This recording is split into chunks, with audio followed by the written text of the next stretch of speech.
High বন্ধুরা, আজকের ভিডিওটির মাধ্যমে আপনাদের সামনে এমন কিছু তথ্য তুলে ধরব যেগুলো শুনলে আপনি ওভোকেল ডি এবং ডিএক্স নিয়ে আপনাদের সাথে কিছু তথ্য শেয়ার করব।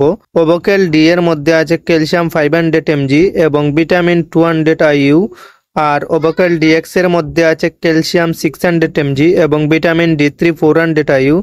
ক্যালসিয়াম এবং ভিটামিন থাকার কারণে আমরা নিজে থেকে অনেক সময় খেয়ে ফেলি, প্রয়োজনে ও অপ্রয়োজনে ইচ্ছামতো সেবন করি। সাবধান বন্ধুরা, মোটেই এই কাজ করা যাবে না। আগে আমাদের কার্যকারিতা জানতে হবে। ওভোকেলের কাজ হলো অস্টিওপোরোসিস বা হাড়ের ব্যথা আর শক্ত করার জন্য, ক্যালসিয়ামের ঘাটতি পূরণে, ভিটামিন ডি এর অভাবে হাড় ক্ষয় প্রতিরোধে, গর্ভাবস্থায়, এছাড়া দুধ পান করানো মায়েদের জন্য ক্যালসিয়াম সাপ্লিমেন্ট হিসেবে ব্যবহার করা হয়। বন্ধুরা, এই সমস্যা থাকলে খাবেন, অযথা সেবন করবেন না, কারণ পার্শ্ব প্রতিক্রিয়া আছে।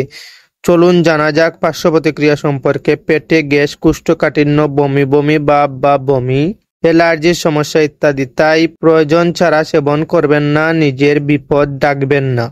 এই ধরনের হনেস্ট হেলথ রিলেটেড ভিডিও পেতে আমাদের চ্যানেলটির সাথে থাকুন। ধন্যবাদ।